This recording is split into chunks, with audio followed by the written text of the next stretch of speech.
Gurdeep Singh supple, आपने सुना कि एसवाई कुरैशी इसको लेकर क्या कह रहे थे, और वो ये कह रहे थे कि इलेक्टोरल रूल्स को लेकर जो पॉलिटिकल पार्टीज के एजेंट्स हैं उनकी भी जिम्मेदारी होती है, आप भी उस पर ध्यान रख सकते हैं। लेकिन उसके बावजूद बार बार चुनाव आयोग पर सवाल उठाया जा रहा है, संविधान से उसको जोड़ा जा रहा है, और खास करके उस दिन जिस दिन हम इमरजेंसी की बहस कर रहे हैं या इमरजेंसी को लेकर बातचीत पूरे देश भर में हो रही है। गुरदीप सिंह सप्पल। अनिल जी, इमरजेंसी वाले सवाल पे बाद में आऊंगा। कांग्रेस पार्टी क्या कह रही है, दो तरह से चुनाव आयोग जो है इलेक्टोरल लिस्ट को रिवाइज करता है। एक समरी रिवीजन, जैसे अब बिहार में स्पेशल इंटेंसिव समरी रिवीजन कर रहे हैं, जिसमें कैंप लगता है, चुनाव अधिकारी घर घर जाता है, सारे पेपर वेरीफाई करता है। और एक होता है कि कोई भी व्यक्ति किसी भी दूसरे व्यक्ति का नाम जोड़ सकता है फॉर्म 6 भर के, किसी भी दूसरे व्यक्ति का नाम काट सकता है फॉर्म 7 भर के, किसी भी दूसरे व्यक्ति का बूथ शिफ्ट कर सकता है फॉर्म 8 भर के। हमारी आपत्ति 6, 7, 8 फॉर्म भर के जो हो रहा था उस पे है। और हम क्या कह रहे चुनाव आयोग से, हमने आरोप नहीं लगाया, हमने एक सिंपल सी बात की है कि महाराष्ट्र की वोटिंग लिस्ट हमें दे दीजिए, हम उसका एनालिसिस करना चाहते हैं। एनालिसिस करके जहां पे हमें गड़बड़ी लगेगी, हम चुनाव आयोग से पूछेंगे कि भाई इस फॉर्म 6 में अगर कोई नया वोटर जुड़ा है तो उसका एड्रेस प्रूफ कहाँ है, उसने किस व्यक्ति ने वो फॉर्म भरा है, वो सवाल हम तब पूछेंगे। चुनाव आयोग वो लिस्ट देने से मना कर रहा है। आपने अभी सवाल पूछा कुरैशी जी से कि कोर्ट में जाना चाहिए, हम कोर्ट में भी गए। कोर्ट के अंदर 25 फरवरी को चुनाव आयोग ने कहा कि 3 महीने में फैसला लेके बता देंगे, फिर उन्होंने फैसला लिया नहीं। इस बीच में 2 बार हमारी टीम महाराष्ट्र और हरियाणा, महाराष्ट्र में मिली 20 मार्च को और 17 अप्रैल को। हमने फिर से बोला कि हमें जो है एक लिस्ट दे दीजिए पूरी इलेक्ट्रॉनिक फॉर्म में, वो देते नहीं है। अब लिस्ट देंगे नहीं, एनालिसिस करने नहीं देंगे। अच्छा, आपने एक और बात बोली कि पहले क्यों नहीं करते। 2018 में मध्य प्रदेश के चुनाव में हमने पहले एनालिसिस किया, 60 लाख फर्जी वोटर पकड़ लिए। चुनाव आयोग ने कहा यह संभव नहीं है, फायदा फिर हुआ उसने उसको जांच आपका। की, और 24 लाख फर्जी पाए गए, काट दिए। वो जिस वोटर लिस्ट से हमने ढूंढा था उसके चुनाव आयोग ने अपने नियम चेंज कर दिया, और जो पीडीएफ फाइल मिलती थी ना उसको पैक्सिलेट करना शुरू कर दिया, जिसको कि आप डेटाबेस में कन्वर्ट नहीं कर सकते। तो जो पहले वाला सिस्टम था जिसके तहत हमने एक बार पकड़ी गड़बड़ी, उस सिस्टम को ही आपने बदल दिया। नया सिस्टम आप लागू नहीं कर रहे, वोटर लिस्ट दे नहीं रहे, लेकिन प्रदीप सफाई भंडारी, पूरी दे जवाब रहे दीजिए। हैं। हाँ जी, कुल मिलाकर कांग्रेस ये कहने की साहिल जी, कोशिश कर रही है कि जब उन्होंने फ्रॉड वोटर्स ढूंढ के निकाले तब चुनाव आयोग ने नियम चेंज कर दिया। वो कह रहे हैं कि पीडीएफ का जो दर्जा है वो खराब एक हो बात गया, और जिसकी बोल वजह दूं, से अब वो ढूंढ नहीं पा रहे एक हैं। बात और बोल तो दूं इसीलिए साहिल वो जी, कह रहे हैं कि एक मिनट, एक बात और बोल दूं साहिल जी, एक बात और बोलने दीजिए। इसी जी तरह से जब कोर्ट जी में गए लोग, और हम भी कोर्ट में गए हैं, सुप्रीम कोर्ट में हमारी पिटीशन पेंडिंग है, हमने कहा, और एक और वकील हैं प्राचा साहब, उन्होंने कहा कि हमको बूथ की वीडियो रिकॉर्डिंग दीजिए। हाई कोर्ट ने बोला देनी हाँ। चाहिए। उसके बाद चुनाव आयोग ने नियम चेंज कर दिया, हम नहीं देंगे। हमारी पिटीशन सुप्रीम कोर्ट में है। पिछली 3 हियरिंग में चुनाव आयोग और भारत सरकार के प्रतिनिधि पेश नहीं हुए, और अब ये इनको लग रहा है कि सुप्रीम कोर्ट कहेगी दीजिए जो वीडियो रिकॉर्डिंग, तो आप नियम चेंज करें कि वीडियो रिकॉर्डिंग डिलीट कर देंगे 45 दिन में। अब इस देश में छोटे मोटे कॉन्ट्रैक्टर का ठीक। बिल भी 1.5 साल तक रखने का नियम है, लेकिन वीडियो रिकॉर्डिंग आप 45 दिन में डिलीट कर देंगे, ताकि सुप्रीम कोर्ट चलिए, अगर ऑर्डर करता है और हाई कुल कोर्ट के मिलाकर ऑर्डर की प्रदीप पालना ना भंडारी हो वो सके, कह रहे हैं तो कि ये इमरजेंसी की क्यों शुरुआत छुपा जिस रहे हैं। वजह से हुई थी, चुनाव आयोग पर भरोसा रहना बहुत जरूरी है, और उनका कहना है कि बार बार जो ये नियम बदले जाते हैं उसके वजह से ये आशंकाएं बढ़ना शुरू हो जाता है। प्रदीप भंडारी। साहिल जी, आज इमरजेंसी जो कांग्रेस पार्टी ने संविधान की हत्या करते हुए 250 से ज़्यादा पत्रकार को अरेस्ट करते हुए, चुनाव आयोग को खत्म करते हुए, जुडिशरी को खत्म करते हुए लागू करी थी, आज उसके 50 साल पूरे हो रहे हैं, और आज भी कांग्रेस पार्टी की वही मानसिकता है, अलोकतांत्रिक मानसिकता। मेरे पास वो ऑर्डर है जिस ऑर्डर में इंदिरा गांधी के चुनाव को अयोग्य घोषित किया था। उसके पॉइंट 2 पे जज कहते हैं जजमेंट में इसका कि जवाब उनके दीजिए। इलेक्शन एजेंट यशपाल कपूर ने क्लोथ्स और लिकर को बांटी थी और वोटर्स को इन्फ्लुएंस करने का प्रयास किया था। तो कांग्रेस पार्टी की प्रवृत्ति हमेशा से रही है बूथ को लूटो या वोटर को इन्फ्लुएंस करो। पहला बूथ लूटा गया था बेगूसराय बिहार के अंदर 1957 में, तो इनको वोटर्स पे विश्वास नहीं है। अब अगर इनको लेट्स एक एक करके चलते हैं। Monday, Tuesday, Wednesday, Thursday, Friday हर दिन कांग्रेस पार्टी अलग अलग आरोप इसीलिए लगाती है कि राहुल गांधी के इलेक्टोरल फेलियर से लोग सवाल ना पूछे और डेमोक्रेसी के ऊपर लोग जो है उनका विश्वास कम हो जाए या उठ जाए, क्योंकि इनको तो इमरजेंसी लागू करके तानाशाही लानी थी। अब अगर वोटर लिस्ट खराब है तो आप मुझे बताइए, तेलंगाना के अंदर जहां कांग्रेस पार्टी स्वीप करी थी चुनाव में, जहां 5 बजे पे 63.94% वोटिंग था और फाइनल वोटिंग 71% हो गया, उसकी वोटर लिस्ट क्यों नहीं मानी गई? जहां अभी बाइपोल के चुनाव हुए, बाइपोल के चुनाव में नीलंबूर के अंदर कांग्रेस पार्टी जीती गई, उसकी लिस्ट क्यों नहीं मानी गई? वायनाड के अंदर जहां वोटिंग परसेंटेज 5 बजे के बाद 2.5% बढ़ गया, उसकी वोटर लिस्ट क्यों नहीं मानी गई? ये सब इलेक्शंस में अपने पहले चुनाव अपने चीफ मिनिस्टर को कहना चाहिए ना, रिजाइन करे, क्योंकि हर तरफ वोट, ऐसा तो नहीं हो सकता कि election commission pick and choose करे, एक तरफ सही हो जाए दूसरी तरफ गलत हो जाए। 28,000 इनके बूथ एजेंट्स थे महाराष्ट्र के अंदर, बताइए कितने परसेंटेज ने जाकर कंप्लेन करी? 101 इनके कैंडिडेट्स थे महाराष्ट्र के अंदर, बताइए कितने कोर्ट पे गए? ये सिर्फ और सिर्फ इसका झूठ जवाब मैं इसीलिए देता हूं। कहते हैं क्योंकि ये लोकतंत्र पे जनता का विश्वास उठाना चाहते हैं। सीसीटीवी फुटेज हर कैंडिडेट को अवेलेबल है, किसी कैंडिडेट को कोई दिक्कत है वो 45 दिन तक इंतजार नहीं करेगा, तुरंत जो है वो जाके कार्रवाई कर सकता है। ये गए थे चुनाव आयोग में, पहले ये ईवीएम का राप कर रहे थे, आपको याद होगा, आपने हजारों डिबेट ईवीएम पे करी है। जब गए इसका सुप्रीम जवाब कोर्ट में, दीजिएगा। सुप्रीम कोर्ट ने कहा जब आप जीतते हैं तो ईवीएम ठीक होता है, जब हारते हैं तो ईवीएम खराब हो जाता है। इसी तरीके से जब ये जीतेंगे तो वोटर लिस्ट ठीक नहीं है, जब जीत ठीक है, जब हारेंगे तो वोटर लिस्ट ठीक है। इनका मकसद ये है कि इनके इलेक्टोरल फेलियर पे सवाल ना पूछे जाए। राहुल गांधी जो 90 चुनाव हार चुके हैं उनसे उनके कार्यकर्ता सवाल ना पूछे, इसीलिए जाकर ये या तो सुप्रीम कोर्ट, हाई कोर्ट या चुनाव आयोग एक के बाद ये लोकतांत्रिक व्यवस्थाओं पर सवाल जल्दी उठाते से हैं। सप्पल जी आपका चुनाव आयोग जवाब, ने इनके फिर हर सवाल का चर्चा आगे जवाब दिया बढ़ाएंगे। है।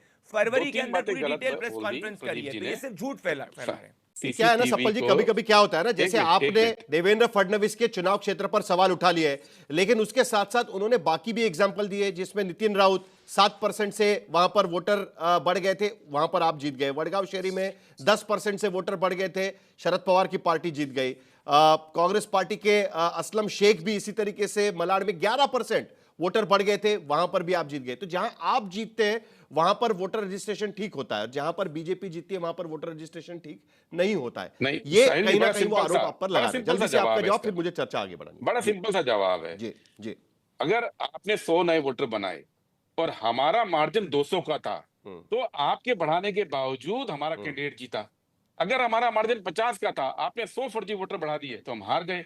इसमें वाह। कौन सी इतनी मैजिक बात है? दूसरी बात, अरे प्रदीप साहिल जी, भंडारी इनके जी, कैंडिडेट क्यों एक नहीं मिनट गए? प्रदीप जी, मैं नहीं बोला। प्रदीप जी, मैं अरे, बीच में नहीं बोला था, बीच में नहीं बोला था। बोलिए, देखिए, मुझे बोलिए, बोलने दीजिए बोलिए, ना। साहिल जी 10 हाँ, सेकंड रिबटल दीजिए क्योंकि मुझे। मैं बीच में नहीं बोलता होता हूँ। दूसरी बात, सीसीटीवी की बात इन्होंने बोली, हर वोटर को हर उम्मीदवार को अधिकार है।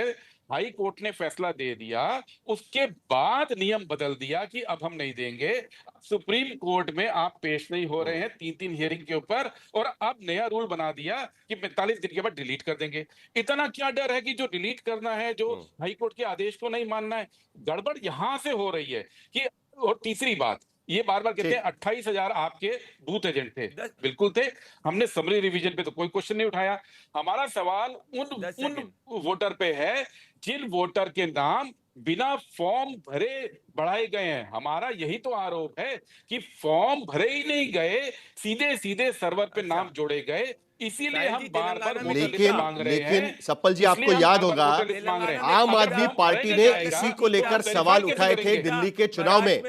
आम आदमी पार्टी ने दिल्ली के चुनाव में इसी को लेकर सवाल उठाए थे और कई जगह पर चुनाव आयोग को वो नाम वहां से हटाने पड़े थे। अभी भी एसवाई कुरैशी यही कह रहे थे कि पॉलिटिकल पार्टी के एजेंट्स कितने सजग होते हैं उस पर भी डिपेंड होगा। मैं ये नहीं कह रहा हूं कि वहां पर गलत तरीके से रजिस्ट्रेशन नहीं होता होगा, और बिहार में भी यहां पर वही चल रहा है, हम देख रहे हैं। साहिल जी, मैं आपको ये बता दूं, दिल्ली के अंदर जब महाराष्ट्र में गड़बड़ी पकड़ी तो हम आम आदमी पार्टी के खिलाफ चुनाव लड़ रहे थे, लेकिन खुद मैं उस मीटिंग में था। चलिए प्रदीप भंडारी, जल्दी से 10 सेकंड में आपका जवाब, उसके बाद बाकी लोगों के पास भी जाएंगे। प्रदीप भंडारी शुरू हुई। जो कांग्रेस के सीनियर नेता सप्पल साहब कह रहे हैं, इनके 101 कैंडिडेट्स में से आप मुझे 1% भी कैंडिडेट बता दीजिए जिन्होंने कोर्ट में जाकर ये बात करी। कोई कैंडिडेट ही इनकी ये बात नहीं कर रहा है। और ऐसा कैसे हो सकता है? मुझे वो मैजिक फॉर्मूला चाहिए साहिल जी कि तेलंगाना के अंदर वो नहीं हो पाता, कर्नाटक के अंदर नहीं हो पाता, महाराष्ट्र में लोकसभा में वो नहीं हो पाता, बाईपोल में नहीं हो पाता, पर जस्ट कांग्रेस पार्टी जहां वहीं हो पाता है। इसकी असली मंशा इनकी यही है कि ये इमरजेंसी वाली पार्टी है, लोकतंत्र पे डेमोक्रेटिक डेफिसिट क्रिएट करना चाहते हैं, क्योंकि राहुल गांधी को इस सत्ता में लोकतांत्रिक रूप से नहीं ला पा रहे। एक मिनट आनंद दुबे, आप भी इसको सपोर्ट करते हैं जो कांग्रेस कह रही है उसको? लाइन में जवाब साहिल जी, एक लाइन में जवाब। ये जो शिकायत एक लाइन में सर, एक लाइन में, उसके बाद आगे बढ़ेंगे सर, एक लाइन।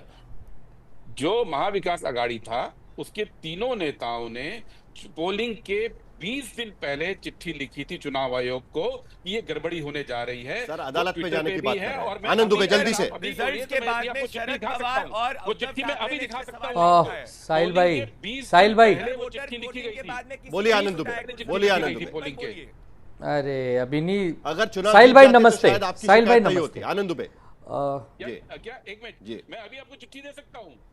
साहिल भाई नमस्ते। ट्विटर पे है आनंद दुबे। साहिल भाई दुबे, लोकतांत्रिक जीवन में, महाविकास आघाड़ी साहिल भाई लोकतांत्रिक जीवन में, बोलिए, लोकतांत्रिक जीवन में सवाल और जवाब करना ये हमारी जैसी जनता का अधिकार है। अगर हमें कुछ अनियमितता महसूस होती है तो हम चुनाव आयोग से सवाल पूछते हैं, लेकिन जब चुनाव आयोग से सवाल पूछते हैं तो बीजेपी को ऐसा क्यों लगता है कि हम बीजेपी से सवाल पूछते हैं? हमने तो बीजेपी से सवाल नहीं पूछा। आदरणीय राहुल गांधी जी ने कुछ सवाल उठाए चुनाव आयोग को लेकर, उस पर आदरणीय देवेंद्र फडणवीस जी झूठ बोले, कौवा काटे, अरे क्या क्या करने लगे। तो हम भी कह सकते हैं कि हमने जिनको हंस समझा था वो भी हंस नहीं, वो भी कौवे जैसे ही हो गए। देखिए आज आप लोग बात कर रहे हैं बड़ी इमरजेंसी लगी थी, 50 साल पूरे हो गए। ठीक है, बड़ी इमरजेंसी लगी थी, 50 साल पूरे हो गए, बड़े बड़े नेता कैद कर लिए गए, बड़े बड़े पत्रकार कैद कर लिए गए, लेकिन छोटी इमरजेंसी भी लगी है 11 साल से, जिसमें कुछ विपक्ष के नेता गुलाम बना लिए गए और कुछ कह रहा हूं, कुछ पत्रकार उनके दास बन गए। वो छोटी इमरजेंसी है, उस पर भी एक दिन 50-100 साल बाद चर्चा होगी कि 2014 से एक इमरजेंसी लगी थी। देखिए 2005 में आडवाणी जी जिन्ना के मजार पर गए थे, आडवाणी जी जिन्ना के मजार पर गए थे। इस बात को 20 साल हो गए। डिबेट मत भटकाइएगा, इतिहास में जरा लोकतंत्र की प्रक्रिया पर डिबेट करते हैं। और कई बार क्या होता है ना कि जब आप चुनाव की प्रक्रिया पर सवाल खड़ा करते हैं तो उसको लेकर, हाँ तो जरा उस पर रहते हैं। और बड़ी इंटरेस्टिंग बात मुझे शाइना इंसी से ये बात पूछनी है, क्योंकि बाला साहब ठाकरे ने इमरजेंसी को सपोर्ट किया था। तो बोलने दीजिए। चलिए 5 सेकंड में खत्म करिए, फिर शाइना इंसी के पास चलेंगे। चलिए 5 सेकंड में खत्म करिए, बोलिए। अरे मैं ये कह रहा हूं कि अगर सोलापुर में गांव है मार्कड़वाड़ी, अगर वहां की जनता सड़क पर आकर ये कह रही है कि वोटिंग मशीन पर विश्वास नहीं है, बैलेट पेपर पर करवाइए, क्योंकि हमारे गांव की जनसंख्या उस व्यक्ति को पसंद नहीं करती जिसको इतने वोट मिले हैं, उस पर भी अगर आपको कुछ लगता है कि हम सब विपक्ष के लोग गलत बात करते, झूठ बोलते, हम लोग कौवा है, इमरजेंसी का सपोर्ट किया था, आपको याद होगा। सलाम है। तो आज की स्थिति में इमरजेंसी को काला दिन मनाने की जो चीजें चल रही है उसको लेकर आपकी एक तो क्या भूमिका रहेगी, और उसमें चुनाव आयोग की बहुत बड़ी भूमिका थी इमरजेंसी लगाने में, ये तो चर्चा में आ ही चुका है। 12 जून को जो फैसला आया था चुनाव में धांधली का, उसके बाद 25 जून को इमरजेंसी लगती है। तो बड़ी इंटरेस्टिंग सी बात है कि शिवसेना के 2 धड़े बैठे हुए बाला साहब के विचार पर चलने वाले। तो आज की स्थिति में इमरजेंसी का सपोर्ट रहेगा या विरोध रहेगा, और चुनावी प्रक्रिया को लेकर भी? शाइना जी। पहले तो मैं ये सवाल का जवाब दूं कि Rahul Gandhi is lost in translation. उनको जो कंफ्यूजन है वो शायद खुद न समझ पा रहे हैं, क्योंकि जब उन्होंने पहली बार एक लेख लिखी थी वहां उन्होंने आपत्ति जताई इलेक्शन कमीशन को लेके। इलेक्शन कमीशन का काम क्या है साहिल जी? वोटर्स को बढ़ाना, ज़्यादा रजिस्ट्रेशंस ले और ज़्यादा वोटर्स को बाहर लाना ताकि वो वोट करके अपना जनादेश दे। जब आपकी जीत तो सब कुछ ठीक, जब आपकी हार तो ईवीएम टैंपरिंग, इलेक्शन कमीशन को लेके सवाल।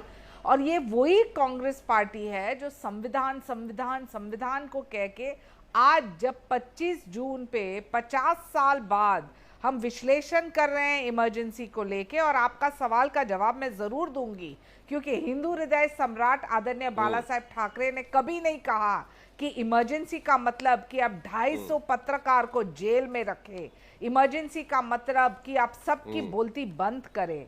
और जहां तक इलेक्शन कमीशन का सवाल है, ये दोनों इश्यूज को कोरिलेट न करते हुए मैं जरूर कहूंगी कि प्रशंसाजनक है कि जब वोटिंग परसेंटेज बढ़ता है, प्रशंसाजनक है जब ज्यादा लोग एनरोल होते हैं, और जब लोकसभा से विधानसभा के इलेक्शन तक जो 30 लाख ज्यादा वोटर्स आए इलेक्टोरल लिस्ट में, जो फर्स्ट टाइम वोटर्स हैं, हमें स्वागत करना चाहिए। राहुल गांधी को ये भी नहीं पता कि जो मुझे उनको लोगों के आपत्ति लिए हो बताना रही है थी, तो उन्होंने क्यों 2004 से लेकर 2024 तक मुझे पता है आप हर क्या बार बोलेंगे। लोकसभा और विधानसभा चुनाव Yes. के बीच में महाराष्ट्र में वोटर्स की संख्या इसी तरीके से बढ़ी है। आप देख सकते हैं, ग्राफिक्स में हम चला रहे हैं, 2004 में 30 लाख वोटर बढ़े थे, 2009 में इसी तरीके से हम देख सकते हैं कि 32 लाख के करीब वोटर बढ़े थे, 2019 में 12 लाख वोटर बढ़े थे, 2014 में 23 लाख वोटर यहां पर बढ़े थे। तो हर बार इस तरीके की चीज दिखाई देती है। लेकिन संगीत रागी, जिस बात को लेकर हम चर्चा कर रहे हैं खास करके, अब देखिए बिहार में चुनाव आयोग 2003 के बाद पहली बार सारा वोटर रोल जो है, इलेक्टोरल रोल जो है, उसको दोबारा से उसकी समीक्षा कर रहा है। घर घर जाकर लोगों से बात करेगा, लोगों से पूछेगा कि आपके पास क्या डॉक्यूमेंट है। जो लोग बिहार छोड़कर बाहर काम कर रहे हैं उनका वोटर लिस्ट से नाम निकाल देगा। यह प्रक्रिया उन्होंने शुरू की है। कहीं ना कहीं वोटर लिस्ट पर बार बार जो सवाल उठाए गए, उसके बाद यह प्रक्रिया शुरू हुई है। और मैं आपको और एक चीज बताना चाहता हूं कि तेलंगाना का जिक्र किया गया।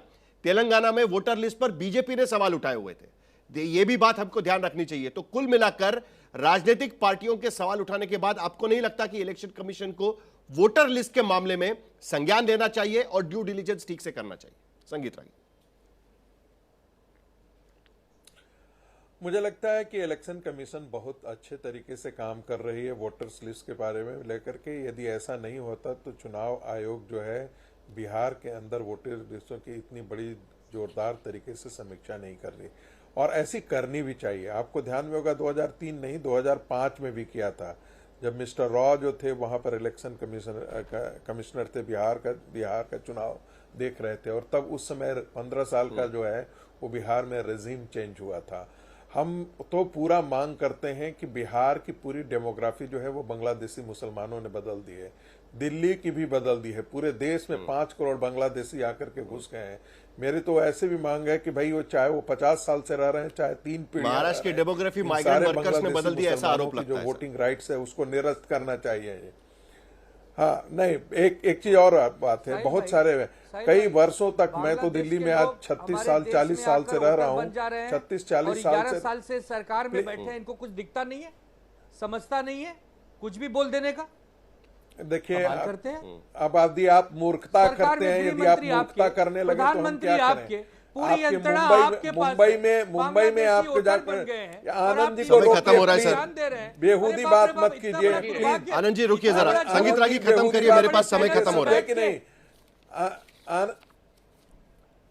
देखिए मेरा समय खत्म हो रहा है। संगीत रागी जी जल्दी से खत्म करिए अपनी बात, बाकी सबको शांत करिए। संगीत रागी आपकी बात खत्म करेंगे, चलिए। मैं इसलिए कह रहा हूं, इसलिए क्योंकि मैं इसलिए कह रहा हूं कि बिहार के अंदर जो है वो ऐसा जो किया जा रहा है बहुत अच्छा किया जा रहा है। एक बात, बस एक लाइन जिक्र करना चाहूं। राहुल गांधी मानते हैं कि ये देश उनके पुरखों की बपौती और जायदाद है, वो हर चीज के लिए एंटाइटल्ड है, और उनकी बात यदि सवाल उठाए तो ये जो कांग्रेसी प्रवक्ता है ये चाटुकार से थोड़े ज्यादा थोड़े अच्छे हैं। ये तो चाहेंगे कि हाँ जो वो कह दे उनकी बात चाहे गलत भी क्यों नहीं हो, चलिए भाषा का इस्तेमाल ठीक से होना चाहिए। बात कुल मिलाकर यह है कि चुनावी प्रक्रिया जो देश में, प्रदेशों में और अगर लोकल बॉडीज में सरकार, लोगों ने चुना हुआ सरकार वहां पर नियुक्त करती है, तो उस प्रक्रिया को लेकर कई बार सवाल उठते हैं। और जब जब सवाल उठते हैं, एसवाई कुरैशी भी कह रहे थे, चुनाव आयोग को उसका जवाब देना चाहिए। अगर वोटर लिस्ट, वोटर रोल दोबारा से बिहार में अगर वो प्रक्रिया शुरू हो गई है कि उसकी छान करने की, ड्यू डिलिजेंस की, तो एक अच्छी बात है। उम्मीद करते हैं कि इस बार कम से कम वोटर लिस्ट को लेकर, रोल्स को लेकर सवाल खड़े ना हो और यह प्रक्रिया उसी तरीके से ट्रांसपेरेंट हो।